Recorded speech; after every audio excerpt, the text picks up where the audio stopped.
ഉറപ്പായിട്ടും ഏത് coaching centre എന്നാണ് എനിക്ക് തോന്നുന്നത് ഫുൾ സ്കോളർഷിപ്പ്. നീ എന്താ പിന്നെ എജ്യൂപോർട്ട് ചൂസ് ചെയ്ത്? ഞങ്ങളാണ് ആദ്യമായിട്ട് തുടങ്ങുകയാണ്. ഒരു ആവേശമാണ്. അത്യാവശ്യം എഫേർട്ട് എടുക്കാൻ വാട്ട് കീപ്സ് യു മോട്ടിവേറ്റഡ്? എങ്ങനെയായാലും പ്ലസ് ടു കെയർലെസ് മിസ്റ്റേക്ക് ആണോ അല്ലെങ്കിൽ നീ മിസ്റ്റേക്ക് വരുത്തുന്ന അറിയുന്ന രീതിയിലുള്ള ക്വസ്റ്റ്യൻസ് ആയിരുന്നു? അതെ, കറക്റ്റ്. ചാപ്റ്റർ ഫുൾ പഠിക്കാതെ ടോപ്പിക്ക് പഠിക്കുക, ഇത് പഠിക്കുക, അതിൽ നിന്ന് വരിക എന്നുള്ളത് എപ്പോഴും സംഭവിക്കുന്ന ഒരു കേസാണ്. ലൈഫ് സെറ്റിലായ ഒരു ഫീൽ വരുന്നുണ്ടാവും അല്ലേ? റിപ്പീറ്റ് ചെയ്യാൻ പോകുന്നവരോട് നിനക്ക് പറയാനുള്ളത് ലാസ്റ്റ്. പ്ലസ് ടു വരെ ഡോക്ടർ ആവണമെന്ന് ആഗ്രഹിച്ചു. ഓൾമോസ്റ്റ് പ്ലസ് ടു ഒരു ഡിസംബർ വരെ നമ്മുടെ നീറ്റ് ബാച്ചിലിരുന്ന് കുറച്ചൊക്കെ പഠിച്ച് പിന്നെയാണ് എന്ത് ചെയ്യുന്നത്, ഡിസംബറിലാണെന്ന് തോന്നുന്നു ഒരു ബോധേതം വന്നല്ലേ, നീറ്റല്ല JEE ആണ് നമ്മളൊരു മോഡ് എന്നുള്ളത്. പിന്നെ JEEയിലേക്ക് മാറി. ആ സെഷൻ 1 എത്ര 82 ആയി. പിന്നെ സെഷൻ 2 92% എത്തി. അപ്പോൾ ഒരു കോൺഫിഡൻസിൽ JEE റിപ്പീറ്റ് ചെയ്യാൻ നമ്മളെ ക്യാമ്പസ്, ഓഫ്ലൈൻ ക്യാമ്പസിൽ, ഇംഗൽ ക്യാമ്പസിൽ വന്നു. ഇപ്പം 98.2 എത്തിയുള്ള നമ്മുടെ മുഹമ്മദ് അദാനാണ് നമ്മളുടെ കൂടെയുള്ള. കുറേ ഇൻസ്പയറിംഗ് ആയിട്ടുള്ള കുറേ എലമെൻറ്റ് അദാൻ്റെ ഇന്നത്തെ ഇൻ്റർവ്യൂവിൽ നിങ്ങൾക്ക് കിട്ടും തന്നെയാണ് എനിക്ക് തോന്നുന്നത്. ഏറ്റവും ആദ്യം റിസൾട്ട് നോക്കുമ്പോഴുള്ള ഒരു ഫീൽ എന്തായിരുന്നു? എല്ലാവരും ഒരുമിച്ചാണോ അല്ലെ നീ മാത്രമാണോ? ഉമ്മക്ക് ഉണ്ടായിരുന്നോ? Okay right. അപ്പൊ എന്താ ഫീൽ ചെയ്തേ? സന്തോഷം. അപ്പോൾ നീ 92% ഫസ്റ്റ് കിട്ടി. അപ്പോൾ ഉറപ്പായിട്ടും ഏത് കോച്ചിങ് സെൻ്റർ എന്നാണ് എനിക്ക് തോന്നുന്നത് ഫുൾ സ്കോളർഷിപ്പ്. നീ എന്താ പിന്നെ എജ്യൂപോർട്ട് ചൂസ് ചെയ്ത്? ഞങ്ങളാണ് ആദ്യമായിട്ട് തുടങ്ങുകയാണ്. അത് പണ്ടുതലേ എജ്യൂപോർട്ട് കേൾക്കല്. ഓക്കെ. അതിനുശേഷം പ്ലസ് ടു പ്രിപ്പയർ ചെയ്തതിനു ശേഷം എന്ത് ചെയ്ത് എല്ലാത്തിലും ഒന്ന് നോക്കി, ക്ലാസ്സസ് കണ്ടു നോക്കി.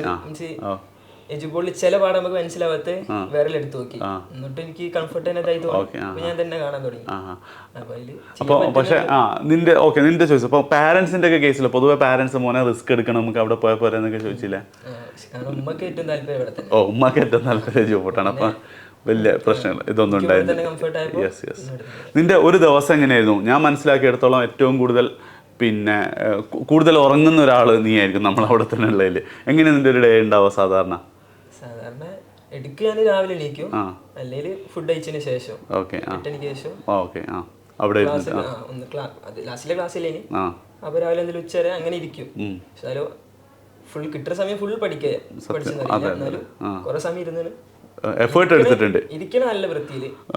ആദ്യം തന്നെ ചോദിക്കാം, അതായത് JEE എന്ന് പറഞ്ഞു കഴിഞ്ഞാൽ എഫേർട്ട് എടുത്താൽ കിട്ടുന്നൊരു സാധനമല്ലേ? കിട്ടുന്നൊരു സാധനമാണല്ലേ? കാരണം എനിക്ക് തോന്നുന്നത് നീറ്റ് ബാച്ചിൽ ഈ കാര്യമായിട്ടൊന്നും അന്ന് പഠിച്ചിട്ടുണ്ടായിരുന്നില്ലല്ലോ. എന്നിട്ട് പെട്ടെന്ന് ആ ഒരു ഡിസംബർ മുതൽ പ്രിപ്പയർ ചെയ്തിട്ട് തന്നെ 92 എത്തി. അതും മെയിൻലി PVIQകൾ മാത്രം ചെയ്തിട്ട് 92 എത്തി. അപ്പം ആ ഒരു മോഡിൽ നിന്ന് എന്ത് ചെയ്യാൻ പറ്റും? ഒരു വർഷം ഫുൾ എഫേർട്ട് എടുത്താൽ ഈ 98.2 തന്നെ ഞങ്ങൾ എക്സ്പെക്ട് ചെയ്ത അത്ര നിനക്ക് എത്തിയിട്ടില്ല. അതിൽ കെമിസ്ട്രി പാളി. ഓക്കെ. ക്വസ്റ്റ്യൻ തെറ്റിപ്പോയില്ലേ? ഓക്കെ.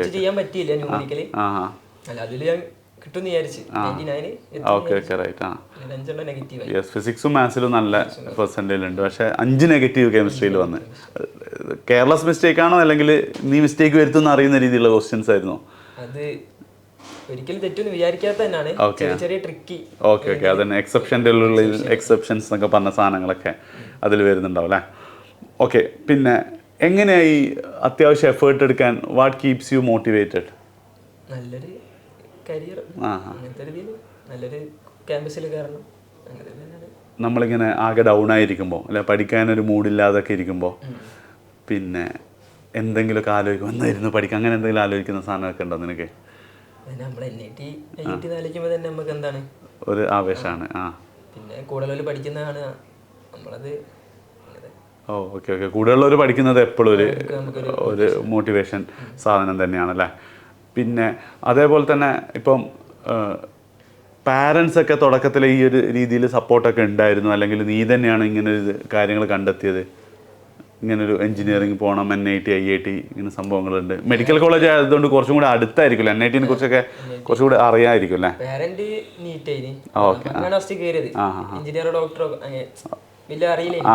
മനസ്സിലായി. അതെ. പിന്നെ എൻ്റെ തന്നെ JEE ഞാൻ ചൂസ് ചെയ്ത് പിന്നെ പഠിച്ചു തുടങ്ങി. ഇനിയിപ്പോൾ അഡ്വാൻസ് നോക്കണമെന്നാണോ മെയിൻസ് ഒന്നും കൂടെ സ്കോർ ഇമ്പ്രൂവ് ചെയ്യണമെന്നാണോ? മെയിൻസ് സ്കോർ ഇമ്പ്രൂവ് ചെയ്യണമെന്നാണ് ഒരു 2 to 3 hours മെയിൻസിന് നോക്കുക. ഇതേപോലെ തന്നെ PVIQകൾ കൂടുതൽ ക്വസ്റ്റ്യൻസ് ചെയ്യാം, ബാക്കി അഡ്വാൻസ് ഇട്ട്. കാരണം നീ എടുത്ത ശരിക്കും ഒരു വലിയ റിസ്ക്. എങ്ങനെ റിപ്പീറ്റ് ഒരു വർഷം പോവോ NIT കിട്ടുമോ എന്നുള്ളത് നീ NIT എടുത്തു.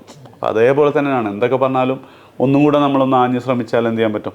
IIT അത് നീ നോക്കിക്കൊണ്ട് എന്ത് ചെയ്താൽ മതി, ഒരാഴ്ച 2 ആഴ്ച ആകുമ്പോൾ നിനക്ക് ആ ഒരു സാധനം മനസ്സിലാവും ഇത് റെഡി ആകുന്നുണ്ടോ എന്നുള്ളത്. അതിനനുസരിച്ച് എന്ത് ചെയ്യാം, നമുക്ക് ആ കാര്യം ചെയ്യാം. പിന്നെ ഈ +2 കാര്യമായിട്ടൊന്നും നോക്കാത്ത ഒത്തിരി കുട്ടികളുണ്ടാവും, സമയം കിട്ടില്ല. പ്രത്യേകിച്ച് ഈ വർഷം ഇവർ ഇമ്പ്രൂവ്മെൻറ്റ് എക്സാമൊക്കെ +2ൻ്റെ ഉള്ളിൽ കൊണ്ടുപോയിട്ടിട്ടുണ്ട്, ലാബ് അറിയാലോ.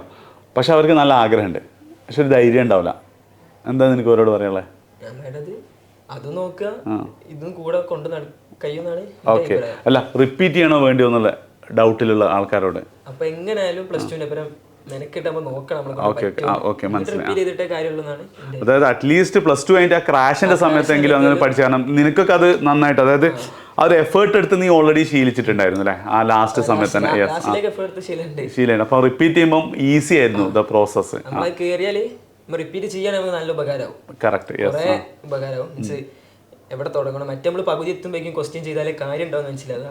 ക്രാഷിലൊക്കെ പറയുമ്പോൾ തുടക്കത്തിലേ മനസ്സിലാവും. അതെ കറക്റ്റ്, യെസ്. അതൊരു ഇമ്പോർട്ടൻസ് ആണ് കേട്ടോ. അതായത് കുറേ കുട്ടികൾ പ്രത്യേകിച്ച് +2 കഴിഞ്ഞിട്ട് എന്തായാലും ഇനി റിപ്പീറ്റ് ചെയ്യാന്നാണ്, ഒരു വർഷം ദുരിത ജീവിതമാണ്, അപ്പോൾ ഈ ഒരു മാസം ചില്ലാക്കട്ടെ എന്നൊക്കെ വിചാരിക്കും. ശരിക്ക് ഈ ഒരു മൊമെന്റിൽ നിങ്ങൾ എപ്പോഴാണോ റിപ്പീറ്റ് ചെയ്യാൻ തീരുമാനിച്ചു ആ മൊമെന്റ് മുതൽ എന്ത് ചെയ്യണം, ഇവർ റിപ്പീറ്റ് മോഡിലേക്ക് തന്നെ പോകണം മാക്സിമം. അതെ, യെസ്. ക്രാഷിൽ നിന്ന് തന്നെ ശരിക്കും മനസ്സിലാവും ചെയ്യും. ക്രാഷ് ഇവർക്ക് ഒന്നെങ്കിൽ നിങ്ങൾക്ക് അത്ര എഫേർട്ട് എടുക്കാൻ പറ്റുന്നില്ല, എഫേർട്ട് എടുത്തിട്ടില്ലെങ്കിൽ ഗെയിം ഒന്ന് ഔട്ട് അല്ലേ. എഫേർട്ട് എടുക്കാത്ത ഒരാളും അവിടെ എന്ത് ചെയ്തിട്ടില്ല, സ്കോർ ചെയ്തിട്ടില്ല. എത്ര തലമുണ്ടെങ്കിലും എത്ര ഇതുണ്ടെങ്കിലും എഫേർട്ടാണ് നമ്മൾ ഈ ഗെയിമിൻ്റെ ഉള്ളിൽ എത്തുന്നത്.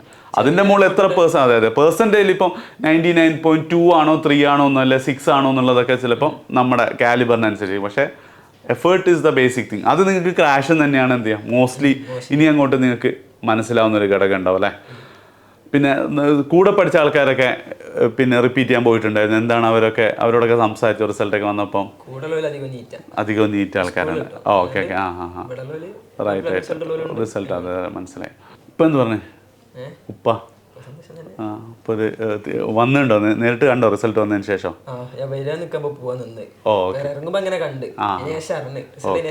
Okay okay okay, right. അപ്പം പിന്നെ ഒരു ലൈഫ് സെറ്റിലായ ഒരു ഫീൽ വരുന്നുണ്ടാവും അല്ലേ? അതെ, കാരണം NIT എന്തായാലും നമുക്ക് കിട്ടും. ഏത് ബ്രാഞ്ച് എന്നുള്ളതാണ് നമ്മളൊരിത്. അത് ഇൻഷാ അല്ലാഹ് എന്താണ് നമ്മളെ ഏപ്രിൽ സെഷനും അതേപോലെ തന്നെ മെയ്യിലും കൂടെ റെഡി ആയിക്കോളൂ അല്ലേ. ആൻഡ് റിപ്പീറ്റ് ചെയ്യാൻ പോകുന്നവരോട് നിനക്ക് പറയാനുള്ളത്, ലാസ്റ്റ് റിപ്പീറ്റ് ചെയ്യാൻ തീരുമാനിച്ചു, റിപ്പീറ്റ് ചെയ്യാണ്, ജയിക്ക് റിപ്പീറ്റ് ചെയ്യണമെങ്കിൽ അവരോട് എന്താ? വൃത്തിയിൽ നോട്ട് അവസാനത്തേക്ക് നമ്മൾ ഫസ്റ്റ് കുറച്ച് ഒഴിവാക്കാൻ നമുക്ക് വിചാരിക്കും, അതേക്ക് ഏറ്റവും വലിയ മണ്ടത്തരം. ആദ്യം ഒരു ചെറിയൊരു ഇതിൽ പോവാ, പിന്നെ കൂട്ടി എഫേർട്ട് വൃത്തിക്ക് വരിക. ക്വസ്റ്റ്യൻസ് നല്ല ഇതിൽ ചെയ്യാം, നമ്മളെ തിയറി നോട്ട് ആക്കി എഴുതിക്കുക, പിന്നെ ഇത് പെട്ടെന്ന് നമുക്ക് ഓടിച്ച് എപ്പോഴും നോക്കാൻ പറ്റിയ രീതിയിൽ. മാത്സ് എങ്ങനെ പഠിക്കണം എന്നാ? മാത്സ് 7 ക്വസ്റ്റ്യൻ അങ്ങനെ ചെയ്തിട്ടുണ്ടല്ലേ? മാത്സ് ഞാൻ ഫുള്ള് നോക്കിയില്ല. ഓക്കെ, നമുക്ക് ഈസി ആയിട്ട് നമുക്ക് എജിബോർഡ് തന്നെ പറഞ്ഞു തന്നെ ഒരു 10 ചാപ്റ്റർ പിന്നെ കുറച്ച് ടോപ്പിക്ക്, അത് വൃത്തിയിൽ എങ്ങനെ വന്നാലും ചെയ്യാൻ പറ്റിയ രീതിയിൽ നോക്കി. അത് തന്നെ വരുന്നത് അത് ഭയങ്കര സംഭവമല്ലേ. ഒരു ചാപ്റ്റർ ഫുള്ള് പഠിക്കാതെ ടോപ്പിക്ക് പഠിക്കുക, ഇത് പഠിക്കുക, അതിൽ നിന്ന് വരിക എന്നുള്ളത് എപ്പോഴും സംഭവിക്കുന്ന ഒരു കേസാണ്. പിന്നെ ഫിസിക്സ് നന്നായിട്ട് സ്കോർ ചെയ്തിട്ടുണ്ട്, 22ഓളം ക്വസ്റ്റ്യൻസ്. റൈറ്റ്. കെമിസ്ട്രിയാണ് കുറച്ചൊരു ട്രിക്കി ക്വസ്റ്റ്യൻസ് വന്നു, പക്ഷെ അത് നമ്മൾ അടുത്തതിൽ സെറ്റ് ചെയ്യും. അപ്പം പിന്നെ പറയാനുള്ള ഇത്രയേ ഉള്ളൂ, നിങ്ങൾ ആദ്യം മുതൽ ഇതിൻ്റെ സീരിയസ്നെസ്സോടുകൂടി പഠിക്കുക. ആ മൊമെൻറ്റം ത്രൂ ഔട്ട് കീപ്പ് ചെയ്താൽ അടിപൊളി. ഇവൻ്റെ കേസിൽ എനിക്ക് തോന്നുന്നു ഒരു ഡിസംബർ ജനുവരി മുതൽ ആ ഒരു JEE ലെവലിലേക്ക് എന്ത് ചെയ്തിട്ടുണ്ട്, കഴിഞ്ഞ വർഷം തന്നെ അവൻ എത്തിയിട്ടുണ്ട്. അപ്പം എത്രയും നേരത്തെ നിങ്ങളത് തുടങ്ങുക.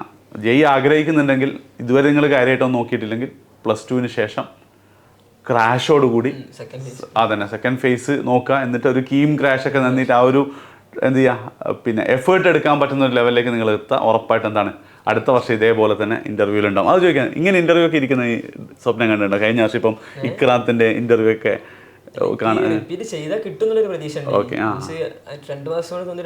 സ്വാഭാവികമായിട്ട് തോന്നല്ലോ. അതെ, നമുക്ക് കുറെ ഭാഗം നമ്മള് അന്ന് വിട്ടിക്കണേ, കൂടി നോക്കാൻ പറ്റിയ അതിലത്തെ ക്വസ്റ്റ്യൻസ് ആണ് ഞാൻ കുറെ ശേഷം ഒഴിവാക്കി വിട്ടത്. അതും കൂടി നോക്കുകയാണെങ്കിൽ കൂടുന്നുള്ളതിൽ ഇത് തന്നെയായിരുന്നു അല്ലേ. ആയിക്കോട്ടെ. അപ്പം ഓൾ ദ ബെസ്റ്റ്. എന്ത് ചെയ്യണം, IIT തന്നെ എത്തണം. ശരി.